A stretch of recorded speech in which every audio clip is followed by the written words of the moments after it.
இரவு வருவார்கள், கதவை தட்டுவார்கள். அவர்களுக்கு எந்த பெண்ணை பிடித்துள்ளதோ அவர்களை தூக்கி கொண்டு சென்று விடுவார்கள். அதன் பின் கூட்டு பாலியல் வன்கொடுமைகள் செய்து அவர்கள் திருப்தி அடைந்த பின் வீட்டுக்கு அனுப்புவார்கள். இப்படி மேற்கு வங்கத்தை சேர்ந்த பழங்குடி பெண் ஒருவர் பேசியுள்ளது நாடு முழுவதும் அதிர்வலையை ஏற்படுத்தியுள்ளது. இந்நிலையில் மேற்கு வங்கத்தில் மம்தாவின் அரசை எதிர்த்து 6வது நாளாக பெண்கள் போராட்டத்தில் ஈடுபட்டு வரும் நிலையில் இந்த விவகாரத்தை பாஜகவும் கையில் எடுக்க அங்கே பதற்றமான சூழல் நிலவி வருகிறது.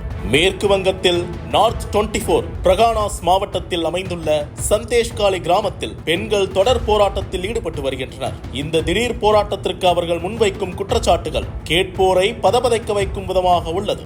சந்தேஷ்காலி மற்றும் அதன் சுற்றுவட்டார கிராமங்களை தன்னுடைய கட்டுப்பாட்டில் வைத்துக் கொண்டு அந்த பகுதியில் தாதாவாக வலம் வருபவர்தான் திரிணாமுல் காங்கிரஸை சேர்ந்த ஷாஜகான் ஷேக். ரேஷன் பொருட்கள் விநியோகத்தில் ஊழல் நடந்ததாக அண்மையில் ஷாஜகான் ஷேக் வீட்டில் அமலாக்கத்துறை அதிகாரிகள் சோதனை மேற்கொண்டனர். அதைத் தொடர்ந்து சோதனை மேற்கொண்ட அமலாக்கத்துறை அதிகாரிகள் மீது ஷாஜகான் ஷேக் ஆதரவாளர்கள் தாக்குதல் நடத்தினர்.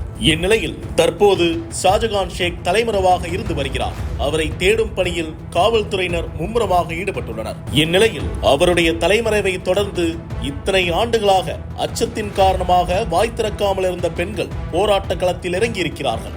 ஷாஜகான் ஷேக் மற்றும் அவருடைய கூட்டாளிகள் சந்தேஷ்காலி கிராமத்தில் உள்ள தாழ்த்தப்பட்ட மற்றும் பழங்குடியின பெண்களை வலுக்கட்டாயமாக தூக்கி சென்று திரிணாமுல் காங்கிரசின் கட்சி அலுவலகத்தில் வைத்து கூட்டு பாலியல் வன்கொடுமையில் ஈடுபட்டதாக குற்றச்சாட்டை அவர்கள் முன்வைத்துள்ளனர். மேலும் நாள் கணக்கில் ஷாஜகான் ஷேக்கின் கூட்டாளிகள் திருப்தி அடையும் வரை அவர்களை அடைத்து வைத்து சித்திரவதை செய்ததாக அந்த பெண்கள் சொல்லும் குற்றச்சாட்டுகள் நாடு முழுவதும் அதிர்வலையை ஏற்படுத்தியுள்ளது. இது குறித்து வாயை திறந்தால் தாக்கப்படுவோம் என்ற பயத்தால் ஏழ்மையான சூழ்நிலையில் உள்ள இவர்கள் இத்தனை ஆண்டுகளாக இதை வெளியே சொல்லாமல் இருந்து வந்ததாகவும் குறிப்பிட்டுள்ளனர். இந்நிலையில் ஷாஜகான் ஷேக்கின் தலைமறைவை தொடர்ந்து வீதியில் இறங்கியுள்ள பெண்கள் கடுமையான நடவடிக்கை எடுக்க வேண்டும் என்று குரல் எழுப்பி வருகின்றனர். மேலும் துப்பாக்கி முனையில் இவர்களின் நிலங்கள் பறிக்கப்பட்டதாகவும் பழங்குடியினர் குற்றச்சாட்டை முன்வைத்துள்ளனர்.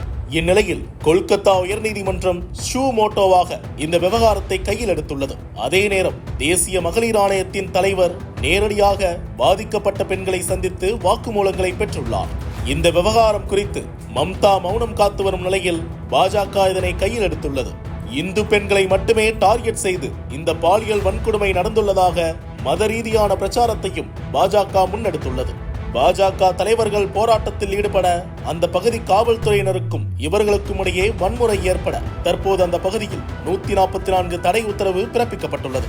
மேற்கு வங்கத்தின் கவர்னர் மற்றும் திரிணாமுல் காங்கிரஸை சேர்ந்த அமைச்சர்கள் என அனைவரும் தற்போது போராட்ட களத்தில் இறங்கி பெண்களை நேரில் சந்தித்து நடவடிக்கை எடுப்போம் என்று உறுதியளித்து வரும் நிலையில் வரவிருக்கும் தேர்தலில் இந்த விவகாரம் மிகப்பெரிய பாதிப்பை மம்தாவின் திரிணாமுல் காங்கிரசுக்கு ஏற்படுத்துமா என்ற கேள்வியும் எழுந்துள்ளது.